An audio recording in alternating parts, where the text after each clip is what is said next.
Choose the correct answer from the given alternatives. Question number 1. Non-renewable resources are A. Resources outreach of human beings.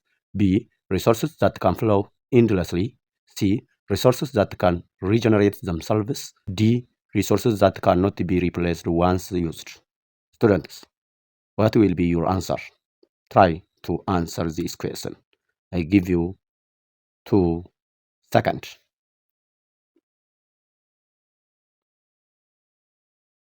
Good. Non-renewable resources are usually resources that can not replenish themselves once they used. So the answer is D. Non-renewable resources jechuun qabeenya uumamaa hin haaromfamne yoo itti fayyadamne kan dhumuu danda'an. Kanaafuu haala itti fayyadama keenyaa sirreeffachuudhaan qabeenya uumamaa non-renewability qaban yookiin itti fufinsa hin qabaanne kana qusachaa fayyadamuun barbaachisaadha jechuudha. Question number 2. Public participation in natural resource management can be achieved through A. Limiting access of the local people to information. B. Supporting public participation in decision making. C. Strengthening government control over all resources. D. Avoiding access of the local community to conserved areas.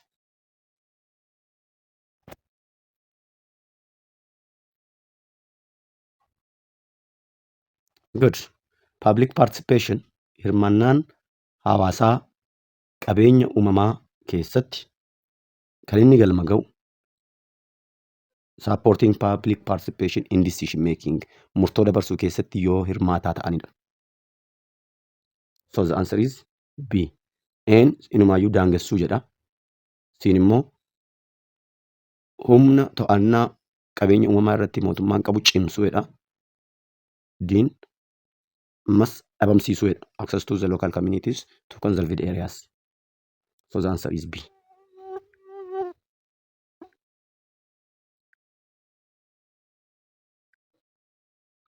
Question number 3. Which of the following is an example of renewable natural resource? A. Coal. B. Metal. C. Soil. D. Petroleum. Barattoota, gaaffii kana keessaa renewable resource qabeenya haaromfamuu danda'u isa kami? Sakandii 2 isiniif kenna. Yaaluudhaan deebii keessan adda baasaa qabadhaa. Baay'ee gaariidha. Soiliidha jettani miti? Deebiin keessan sirriidha. Coal, dhagaa cilee, albuuda sibiilaa, petrooleemii warreen kun non-renewable natural resource jedhamu yookiin qabeenya uumamaa haaromfamuu hin dandeenye yoo akka malee itti fayyadamne kan dhumuu danda'an jechuudha. Question number 4. Which of the following is a geographical factor for natural resource conflict? Sababni ji'oogiraafawaa ta'ee walitti bu'iinsa qabeenya uumamaadhaaf sababa ta'u kan A. Unavailability of resource. B. Uneven distribution of resource. C. Unclear resource ownership. D. Problems on decision making. Bakkatti bakkatti wal fakkaataa ta'uu dhabuun albuudotaa iddoo albuudni jiruu fi iddoo albuudni hin jirre gidduutti walitti bu'iinsi akka ta'u sababa ta'a jechuudha. Iddoowwan albuuda qaban yoo fayyadaman, iddoowwan albuuda hin qabnes dhufanii naannoo kanarraa fayyadamuu barbaadu. Kanaaf walitti bu'iinsi sababa kanaatiin ka'uu danda'a jechuudha.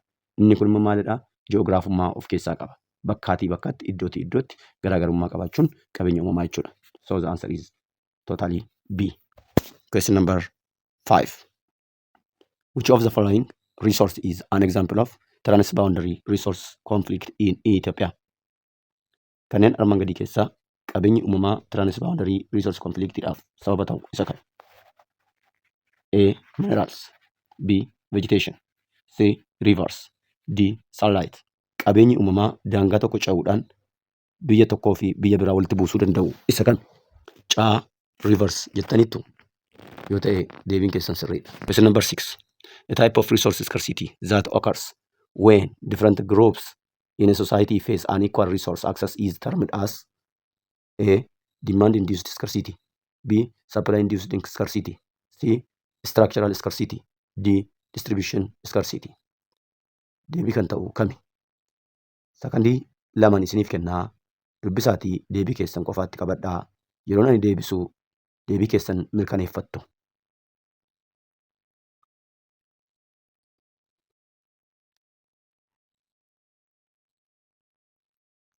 Gaariidha. Deebiin keessanii haadha jettanii qabattanii argattaniittu. Gaaffii torbaffaa. What links can you associate between the Global Sustainable Development Goals and the Ethiopian Second Growth and Transformation Plan? A. GTP Second has a strong association with the Sustainable Development Goals. B. Most plans in GTP Second were already met before the Sustainable Development Goals. C. Sustainable Development Goal was derived from Ethiopian GTP Second. D. Contents of the Sustainable Development Goal have no relevance with GTP Second. Sirrii kan ta'e isa kan barattoota dubbisaatii deebii keessan waraqaa irratti qabadhaa. Yeroon ani deebisu deebii keessan mirkaneeffattu. Sakandii 4 isiniif kenna.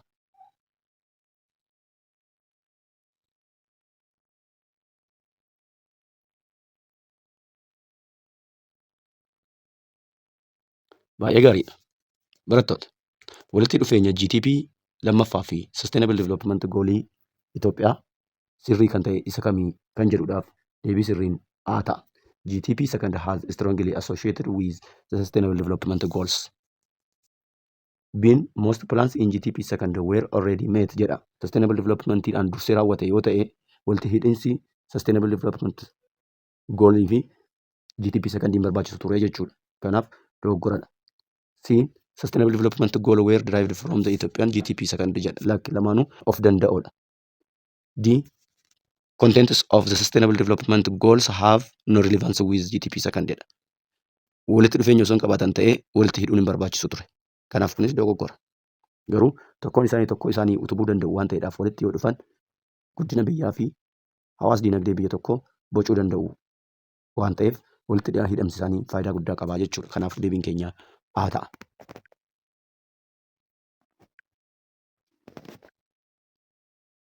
Question number 8. Economic sustainable development is characterized by A. Production of as much product as possible. B. Balanced focus on different sectors of economy. C. Absolute control of government on the economy. D. Focus on the production of consumer products. Qaqqaxalee ijoollee Oromoo egaa moodeliin keessan isin jala ga'ee jira. Moodela keessaniidhaaf sirriitti qophaa'uu qabdu. Iddoon qayyabanne iddoon keenya ammumaa qabdanii rivaayis gochuu keessa deddeebiidhaan irra deddeebitanii akka qayyabattan asumarraan dhaamsa barsiisummaa koon isiniif dabarsa. Viidiyoowwan iddoo isiniif hin galle irra deebi'aatii ilaala. Jabaadhaa. Waaqayyo ayyaana abbaa keessanis wajjin haa ta'u. Yeroo gaarii. Baay'ee gaariidha. Deebii keessanii ba'aa akka jettanii shakku. Balanced focus on different sectors of economy is an economic sustainable development characteristics. Question number 9. Which one of the following is not a pillar of climate resilient green economy of Ethiopia? A. Improving crop and livestock production practices. B. Expanding transportation modes which rely on fossil fuels. D. Expanding afforestation and reforestation practices. D. Expanding electricity generation from renewable resource of energies.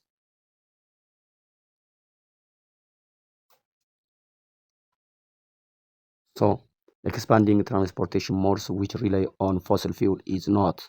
Why? Because fossil is nowadays becomes an environmental pollutant. So the answer is B.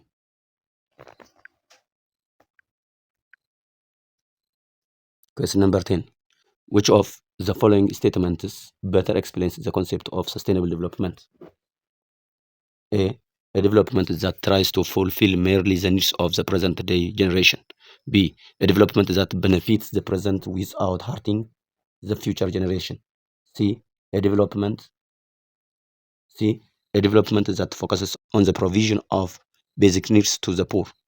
D. A development that strives to bring westernized style of economy.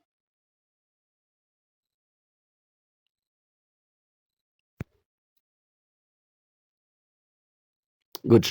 Sustainable development is a development that helps the current generation, to fulfill their basic needs from their environment without compromising or without hurting the future generations needs. So the answer is B. Sustainable development jechuun carraa dhalootni har'aa naannoo isaarraa qabeenya uumamaatti fayyadamuudhaan hawwii fi fedhii isaa guuttatu garuu carraa itti fayyadama dhaloonni egeree qabeenya uumamaarraa argachuu qabu kan hin daangessine jechuudha. Question number 11. Which of the following is an advantage of cutting down emission of greenhouse gases? A. Increases global warming. B. Reduces the occurrence of acid rain. C. Speed up photochemical smoke production. D. Reduces the amount of insolation.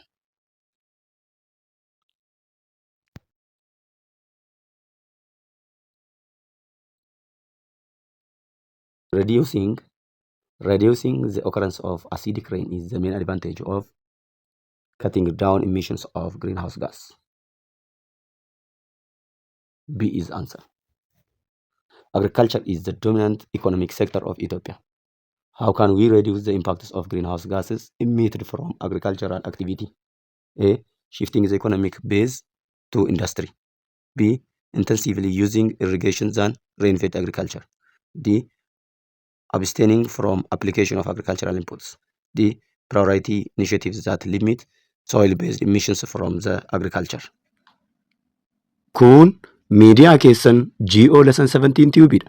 GO Lesson 17 Tube'n milkoomina egeree dhalootaadhaaf kan hojjetu GO Lesson 17 Tube. I think you have identified your answer. Deebii keessan adda baafattaniitu jedhee yaada. Kanaaf initiatiivii soil based emissionii xiqqeessuu danda'u prioritize gochuun barbaachisaadha jechuudha. So it is good. D.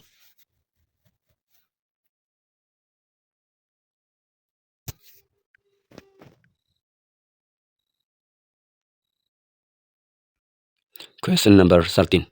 Which one of the following cannot be considered as climate change mitigation strategy? A. Increasing forest as sink. B. Changing crop planting dates. C. Using solar energy. D. Reducing fossil fuel energy sources. Students, which one is the correct answer? Try to answer for 3 seconds.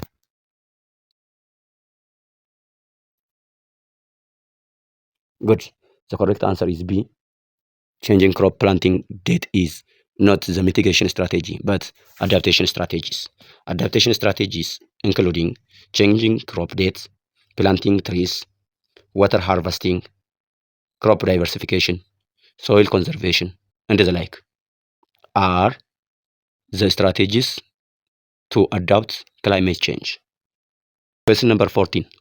Which one of the following greenhouse gases has the highest lifetime in atmosphere? A. Nitrous oxide. B. Carbon dioxide. C. Methane. D. Water vapor. Students, which one is the correct? Deebii sirrii kan ta'e isa kami? Sirriitti xiinxaluun deebii keessan waraqaa xiqqoo irratti qabadhaa.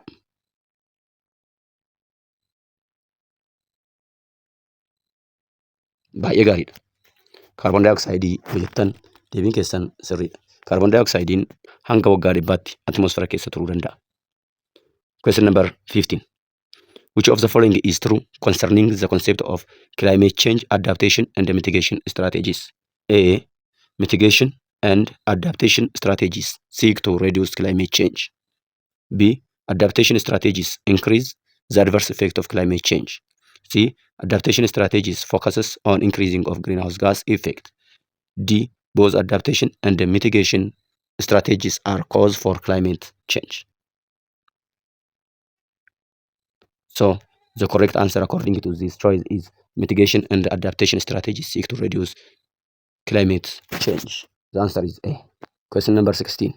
The increasing future climate change will A. Increasing agricultural food production in the tropics. B. Accelerate coastal flood caused by sea level rises. C. Reduce the prevalence of human diseases in the tropics. D. Increases ecosystem biodiversities. As the future climate change will increase, what will be consequently happen? Can it increase agricultural food production in tropical areas? No. It becomes accelerates coastal flood caused by the sea level rises. So the answer is B. Question number 17. According to the Milankovitch theory, the cause of climate change is A. Orbital and axial variations of the Earth. B. The size of the Earth relative to the Sun. C. The declining speed of revolution of the Earth. D. The impact of asteroids reaching the Earth. Students, orbital and axial variation of the Earth are the main Milankovitch theories suggested as a climate change. Question number 18. According to Milankovitch theory, three separate cyclic movements combine to produce variations in the amount of solar energy that reaches the Earth as the Earth travels through space. Which of the following is not categorized to this theory? A. Changes in the shape of the Earth's orbit about the Sun. B. Precession of the Earth's axis of rotation. C. Changes in the tilt of the Earth's axis. D. The effect of distance from the longitude. Students, which one is not included into Milankovitch theories? So D is the correct answer. The others are correct. Question number 19. The major anthropogenic cause of climate change is A. Burning of fossil fuels. B. Usage of hydroelectric power. C. Respiration from living things. D. Utilization of solar energy sources. Burning of fossil fuel is the major anthropogenic cause of climate change.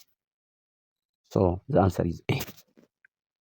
Miidiyaa keessaniin share, like, comment, subscribe gochuu hin dagatinaa. GO lesson 17 number 20. Which of the following statement is correct? A. Earth encounters less variation in energy that it receives from the Sun when the Earth's orbit is elongated than when it is circular. B. The gradual change in the orientation of the Earth's axis affects the relationship between the tilt and eccentricity. C. Areas with the greater tilt of the angle are the more solar energy receivers. D. When the Earth's orbit is elongated from its circular, the Earth encounters more energy variation receiving. Barattoota, deebiin keessan sirriin isa kami? Yoo jettan deebiin keessan sirriidha. chaanaalii keessan GO lesson 17 tiዩብ waan daawwattaniif galatooma. GO lesson 17 tiዩብ chaanaalachuun sila gobanyaachuu amasagganaalla. GO lesson 17 tiዩብ chaanaalii milkoomina egeree dhalootaaf dhimmu.